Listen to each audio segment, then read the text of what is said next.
Aujourd'hui, toutes ces affiches, c'est pas ça que lui, il avait dénoncé le 5 septembre. En réalité, c'est du pipeau qu'ils nous ont fait. Donc, doyen, Mamadi est venu certes avec une bonne foi dans la promesse, dans la théorie, mais il était animé d'une très mauvaise foi.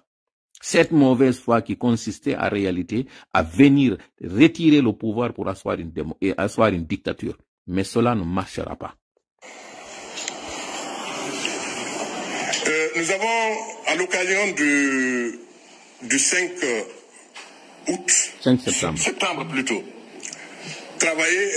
publié des articles, des images et du son. Les images de la Guinée actuelle. Et le son à travers les promesses et les engagements, y compris la prestation de serment qu'il a faite en octobre. Bon, qu'il a faite.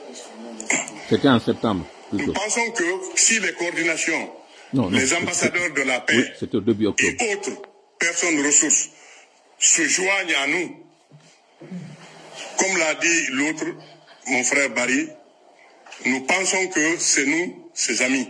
Voilà. En 2006-2007, nous l'avons dit au feu général Lansana Conté. J'en étais le porte-parole. Voilà. J'ai dit, vous devez maintenant faire la différence entre vos amis et vos ennemis. Vous devez savoir que c'est nous, vos amis, parce que nous ne vous mentons pas. Tu n'es pas plus audacieux que ces personnes. Tu n'es qu'un jeune militaire. De surcroît, tu n'es qu'un légionnaire. Tu n'as même pas encore ancré tes racines pour qu'aujourd'hui que tu penses que tu es un intouchable. Rodrigo Duterte, il avait l'audace, il avait des relations, il était soutenu par sa population. Mais avec les crimes qu'il a commis, aujourd'hui il est à la haie. Mamadi, nous sommes tes amis, il y a encore une possibilité de t'en laver les mains.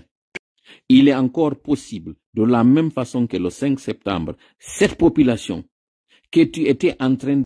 Cette population t'a applaudi. Si aujourd'hui, tu rectifies le tir et que tu arrêtes cette dérive, tu fais le ménage, tu fais arrêter ces personnes aujourd'hui, civiles et militaires, qui sont en train de parler en ton nom, il y a encore des possibilités que tu puisses t'en sortir. Il n'est jamais trop tard pour mieux faire. Mamadi, ressaisis-toi.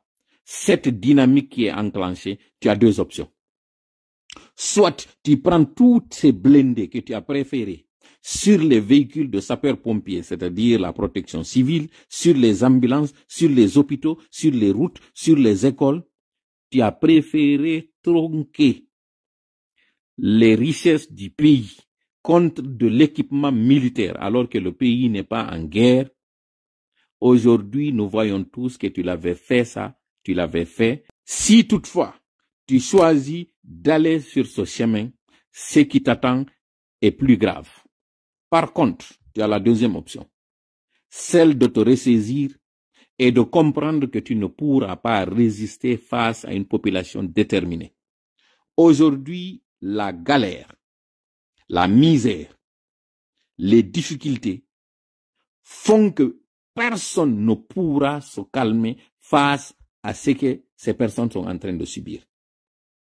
L'injustice, l'arbitraire, l'insécurité, y compris l'insécurité alimentaire, parce qu'aujourd'hui, il y a des étudiants qui sont en train de réclamer des pécules.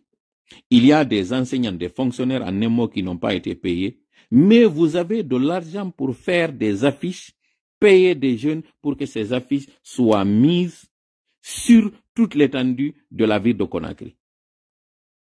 À quoi cela va servir, Mamadi? Est-ce que cela va donner le développement?